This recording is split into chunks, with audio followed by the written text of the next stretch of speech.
வணக்கம் ஃப்ரெண்ட்ஸ். இன்னும் ஒரு அழகான வீடியோவோட உங்கள் நண்பன் விஜிதரன் அமெரிக்காவில் இருந்து சுவிஸுக்கு ட்ராவல் பண்ண என்னுடைய எக்ஸ்பீரியன்ஸை பற்றி உங்களோட பகிர்ந்து கொள்ளலாம் என்று ஆசைப்படுறேன். அமெரிக்கா கலிஃபோர்னியாவிலிருந்து சுவிஸுக்கு நான் ட்ராவல் பண்ணினான்.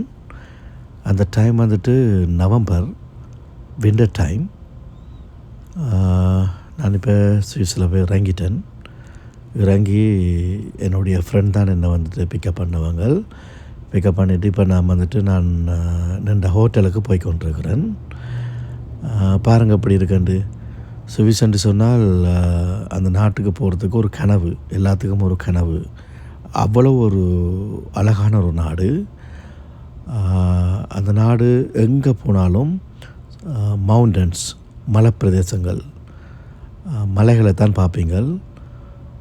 அழகான ரோட்டு, அழகான வீடுகள், அழகான சனங்கள். இது எல்லாத்தையும் உண்மையில் பார்க்குறதுக்கு கொடுத்து வைக்கணும். நான் போன டைமில் பெரிய அளவில் சினோ குளிர் இல்லை. பட் நான் போய் அடுத்தடுத்த நாள் ஒரு 2-3 நாளையால் சினோ கொட்டை வலிக்கிட்டுது. அதனால் பெரிய அளவில் நிறைய இடங்கள் பார்க்கலாமல் போயிட்டுது. இப்போ நான் என் ஃப்ரெண்டோட அப்படியே சுவிட்சர்லாண்டை வந்துட்டு அப்படியே சுற்றி பார்த்து கொண்டிருக்கிறேன். பாருங்கள், போகிற இடமெல்லாம் மலைப்பிரதேசங்கள், அழகான வீடுகள். அங்கத்தைய வீடுகளெல்லாம் கொஞ்சம் டிஃப்ரெண்ட்டாக இருக்கும், ரொம்ப அழகாக இருக்கும்.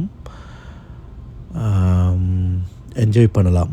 என்ன, அந்த மலைப்பிரதேசங்கள் தான் கூடுதலாக இருக்குது. போகிற இடமெல்லாம் பெரிய மலைகள் தான் இருக்கும். அதுதான் சுவிஸிட வடிவே அதுதான். இதுதான் நான் முதல் தடவையாக நான் சுவிட்சர்லாண்டுக்கு போனது. உண்மையிலேயே ரொம்ப என்ஜாய் பண்ணினான். ரொம்ப க்யூட்டாக இருக்கும். பாருங்கள், பச்சை பசி ரெண்டு நல்ல க்யூட்டாக இருக்குது. நீங்களும் உங்களுக்கும் சுவிஸுக்கு போகிறதுக்கு சந்தர்ப்பங்கள் கிடைச்சால் நீங்களும் போய் நிறைய இடங்களை, அழகான இடங்களை நீங்களும் பார்க்கலாம். அங்கே வந்துட்டு நான் சுவிஸில் சூரிச்சுக்கு தான் போனான். அங்கே வந்துட்டு 2-3 பிக் சிட்டி இருக்குது. ஜெனீவா, சூரிச் தான் ஃபேமஸ். பாருங்கள் எப்படியாண்டு, ரொம்ப அழகாக இருக்கும். அப்போ இந்த இடம் வந்துட்டு நான் நின்ற இடத்துல இருந்து பக்கத்தில் ஒரு 5 minutes நடந்து போகலாம். நான் நின்ற ஹோட்டலில் இருந்து. இது ஒரு அழகான ஒரு சின்ன சிட்டி. இந்த சிட்டிக்கு பேர் வந்துட்டு பிரனன். அப்போ நான் சும்மா நடந்து போனேன். சரி பார்ப்போமே அவுட் சைடு அப்படி இருக்குன்னு சொல்லிட்டு கொஞ்சம் குளிர வலிக்கிட்டுது. பட் அப்படி இருந்தும் அந்த நாட்டுக்கு வந்திருக்கிறோம். குளிரண்டாலும் வெளியில் போய் பார்க்கணுமேன்றதுக்காக போனான். இது வந்துட்டு ஒரு பெரிய லேக், நிறைய மலைகளுக்கு நடுவில் பெரிய லேக் உண்டு. எப்படி பாருங்கள், இதில் நிறைய போட்டிங் இருக்குது. இதில் நிறைய போட்டில் வருவாங்க. அந்த வியூ வந்துட்டு ரொம்ப அழகாக இருக்கும். சிட்டி நேம் வந்துட்டு பிரனன். இந்த பிரனன் ஒரு பெரிய சிட்டியில் ஒரு வில்லேஜ் மாதிரி தான். பிரனனில் இருந்து இப்போ நான் சூரிச்சுக்கு போகிறேன். சூரிச் டவுன் டவுனுக்கு போகிறேன், சிட்டிக்கு போகிறேன். அதுக்காக வேண்டி ரயில் ஸ்டேஷனில் போய் வெயிட் பண்ணி கொண்டிருக்கிறேன். ஏன்னா அங்கே வந்துட்டு பப்ளிக் டிரான்ஸ்போர்ட்டேஷன், பஸ், ட்ரெயின்னு சொன்னால் அடிக்கடி வரும், எங்கேயும் போகலாம். ட்ரெயின் வந்துட்டு உண்மையில் அது ஒரு மாளிகை மாதிரி தான் இருக்கும், நல்ல வடிவாக இருக்கும். 10 minutesக்கு ஒருக்கா ட்ரெயின் இருக்குது. ஸோ ட்ரெயின் வந்துட்டுது. ட்ரெயினில் போய் உள்ளுக்கு போய் கொண்டிருக்கிறேன். பாருங்கள் சீட்டெல்லாம் அப்படி இருக்கு, பிளேனுக்குள்ளே இருக்கிற மாதிரி தான் இருக்குது. அப்படி ஒரு நீட்டாக இருக்கும். அதில் சிஸ்டம் ஒன்று இருக்குது, அது சொல்லிக்கொண்டே இருக்கும் நாங்கள் எங்கே போகிறோம், அடுத்த ஸ்டேஷன் என்ன என்று சொல்லி. ரொம்ப ஈஸி மெத்தட்டாக எல்லாம் செய்து வச்சுருக்குறாங்க. ஸோ சினோ கொட்டை வலிக்கிட்டுது. அடுத்த நாள் நான் சூரிச் டவுன் டவுனுக்கு போக வழி கிடைக்கக்குள்ள சினோ பாருங்கள் எப்படி இருக்காண்டு பார்க்குற இடமெல்லாம் வெள்ளையாக இருக்குது. ஸோ நான் ட்ரெயினுக்குள்ளே இருந்து கொண்டு அந்த இடங்களை ரசித்து கொண்டு போனான். நல்ல கம்ஃபர்டபுளான சீட். உண்மையிலேயே ட்ரெயின் வந்துட்டு நல்ல பெரிய அளவில் சனங்கள் இல்லை. ஸோ போக போக தான் இனி சனங்கள் நிறைய ஏறுவாங்க. அப்போ நான் ட்ரெயினுக்குள்ளே இருந்து கொண்டு போகிற வழியில் நிறைய இடங்களை பார்த்து ரசித்து கொண்டு மலைப்பிரதேசங்கள், வீடுகள், அவுட் ஆஃப் சிட்டிகள். இப்போ நான் இருக்க இடத்துல இருந்து சூரிச் டவுனுக்கு போகிறதுக்கு, சிட்டிக்கு போகிறதுக்கு ஒரு 1 hour இதில் போனான். ஸோ என் ஃப்ரெண்ட் தான் எனக்கு டிக்கெட் புக் பண்ணி விட்டவங்க. ஏன்னா எனக்கு எப்படி டிக்கெட் புக் பண்ணுறேன்னு கூட தெரியாது. ஸோ அவங்க தான் எனக்கு டிக்கெட் புக் பண்ணி விட்டது. நான் இப்போ போயிட்டேன் சூரிச்சுக்கு, டவுன் டவுனுக்கு போயிட்டேன். அங்கே போய் ஒரு ஸ்ரீலங்கன் ரெஸ்டாரண்ட், அதில் போய் ஒரு பிரியாணி சாப்பிட்டேன் நான். ரொம்ப நல்லா இருந்துச்சு அந்த பிரியாணி. But very expensive. இப்போ அமெரிக்கன் டாலர்னு பார்க்கக்குள்ள $35 வரும். சூரிச் சிட்டியில் நிறைய ஸ்ரீலங்கன் ரெஸ்டாரண்ட், இந்தியன் ரெஸ்டாரண்ட் எல்லாம் இருக்குது. சாப்பாடு கொஞ்சம் விலை தான், எங்களோட நாட்டை ஒப்பிட்டு பார்க்கும்போது சாப்பாடு கொஞ்சம் விலை தான் சுவிஸில். பட் நல்லா இருக்கும் சாப்பாடு. இதுதான் சிட்டி. சூரிச் சிட்டி என்னும்போது நான் பெரிய கற்பனையோடு போனேன். பெரிய பில்டிங், பெரிய டால் உயரமான பில்டிங் எல்லாம் இருக்குமெண்டு. அப்படியெல்லாம் இல்லை. நான் நினைக்கிறேன் ஒரு 6-7 மாடிக்கு மேலே பெருசாக பில்டிங் ஒன்றும் இல்லை சூரிச் சிட்டியில். அமெரிக்காவில் தான் நிறைய பெரிய டால் பில்டிங், உயரமான பில்டிங் எல்லாம் இருக்கும். பட் சூரிச்சில் நான் எதிர்பார்த்து போன அளவுக்கு சிட்டி அந்தளவுக்கு பெருசு இல்லை. பட் நல்லா இருந்துச்சு, வடிவாக இருந்துச்சு, ஒரே சனமாக இருந்துச்சு. பயங்கர சினோ கொட்டை வலிக்கிட்டுது. அதனால் பெருசாக இடங்கள் ஒன்றும் சுற்றி பார்க்கலாம். போயிட்டு பாருங்கள். சினோக்குள்ளால் நனைஞ்சு கொண்டு போய் கொண்டிருக்கிறேன். பட் இதுவும் ஒரு டிஃப்ரெண்ட்டான ஒரு எக்ஸ்பீரியன்ஸாக தான் எனக்கு இருந்துச்சு. குளிரெண்டு பெருசாக இல்லை. சினோ கொட்டை வலிக்கிட்டாலே பெருசாக குளிராது. குளிரெண்டு பெருசாக இல்லை. அப்படியே சூரிச் சிட்டி அப்படி ஒருக்கா நடந்து அப்படியே சுற்றி பார்த்தேன். நான் சுற்றி பார்க்கும்போது தான் இந்த வீடியோ எடுத்தேன். நான் சினோ கொட்டி கொண்டு இருக்கும்போது, நடந்து போகும்போது அதுவும் ஒரு தனி அழகு தான். அந்த மூமெண்ட்டை வந்துட்டு வடிவாக என்ஜாய் பண்ணான். ரொம்ப அழகாக இருந்துச்சு. அந்த ரயிலில் வரும்போது அந்த வியூ, மவுண்டன்ஸ், மலைப்பிரதேசங்களில் தான் அந்த ரயில் வரும்போது நல்லா என்ஜாய் பண்ணான். இப்போ நான் சூரிச்சுக்கு வந்துட்டு நான் திருப்பி நான் நின்ற இடத்துக்கு போயிட்டேன். இது நான் நின்ற இடம், நான் நின்ற ஹோட்டலுக்கு பக்கத்தில் பாருங்கள் எப்படி இருக்குண்டு. மரமெல்லாம் வெள்ளையாக தான் இருக்குது. அவ்வளவு சினோ. நான் போன டைமில் அவ்வளவு சினோ. எல்லா இடமே வெள்ளையாக தான் இருந்துச்சு. நான் போய் 2 நாள் கழித்து நான் பார்த்தது ஃபுல்லாக சினோ தான். அப்படி இருந்தாலும் ரொம்ப அழகாக இருந்துச்சு. அதை நான் ரசித்தேன்.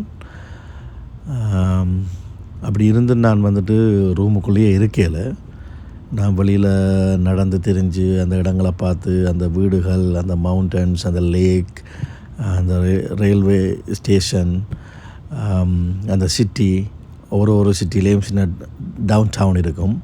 அந்த இடத்துல போய் சாப்பிட்றது. ஸோ அப்படியே நடந்து திரிஞ்சு நிறைய இடங்களை பார்த்து ரசித்து கொண்டு இருந்தேன். என்னடா நான் ஒரு 1 வீக் தான் போனான். ஒரு 7 days தான் நாங்கள் நிற்கிறதுக்கு போனான். பாருங்கள், நான் இருந்த ரூமில் இருந்து வெளியில் அப்படியே கதவை திறந்து பார்க்கும்போது பாருங்கள் எல்லாம் வெள்ளையாக இருக்குது. வீடுகளை பாருங்கள் அப்படி இருக்குன்னு சொல்லி. அகலம் பெரிய வீடுகள் இல்லை. நான் நின்ற இடத்துல சின்ன சின்ன வீடுகள் தான். பட் ரொம்ப அழகாக இருக்கும், ரசிக்கக்கூடிய மாதிரி இருக்கும்.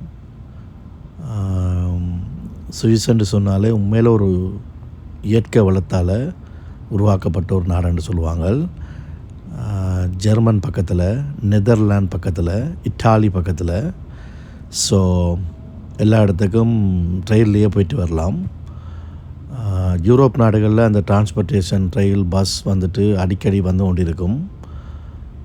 எங்களோட அமெரிக்காவில் அது பெருசாக பப்ளிக் டிரான்ஸ்போர்ட்டேஷன் பெருசாக இல்லை. பட் சுவிஸில் வந்துட்டு சுவிஸ், ஜெர்மன் கேள்விப்பட்டிருக்கிறேன். யூரோப் நாடுகளில் நல்ல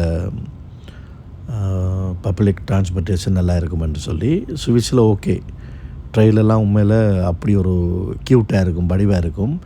இது நான் இந்த சிட்டி வந்துட்டு ஒரு அந்தளவுக்கு பெரிய சிட்டியில் ஒரு வில்லேஜ் மாதிரி தான், அதில் உள்ள சிட்டி தான் இது. நான் இப்போ திருப்பி சூரிச் சிட்டிக்கு போனான். இதுதான் சூரிச்சில் உள்ள மெயின் ரயில் ஸ்டேஷன்.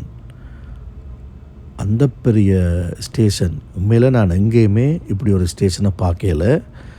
உள்ளுக்கு போயிட்டோம், அண்டர் கிரவுண்டில் தான் இருக்குது. உள்ளுக்கு போயிட்டோம்னா எங்கே போகிறது எங்கே வாரதுன்ற கூட ஒரே கன்ஃபியூஸாக இருக்கும். எங்களுக்குரிய ரயிலை கண்டுபிடிக்கிறது கூட ரொம்ப கஷ்டமாக இருக்கும். விசாரிக்கணும். புதுசாக போனீங்கன்னு சொன்னால் நிறைய பேர்கிட்ட விசாரித்து தான் எங்களுக்குரிய ரயிலை பிடிக்கணும். ஏன்னா அந்த பெரிய ஒரு ஸ்டேஷன். நான் உண்மையிலேயே முதல் தடவை இப்படி ஒரு ஸ்டேஷனை பார்த்தேன். நான் ரொம்ப க்யூட்டாக இருக்கும். நிறைய ஏர்போர்ட் மாதிரி நிறைய கடைகள். இந்த ஸ்டேஷனுக்கு உள்ளேயே நிறைய ரெஸ்டாரண்ட்டுகள், நிறைய கடைகள் இருக்குது, நிறைய ஷாப் இருக்குது. சாக்லேட்லேருந்து எல்லாமே வாங்கலாம் இங்கே. நான் நினைக்கிறேன் இந்த ஸ்டேஷன்லேருந்து இந்த யூரோப் நாடு எல்லாத்துக்கும் ரயில் இருக்குது. ஜெர்மனுக்கு போகிறனாலும் போகலாம், நெதர்லாண்டுக்கு போகிறனாலும் போகலாம். அந்த பெரிய ஒரு ஸ்டேஷன்.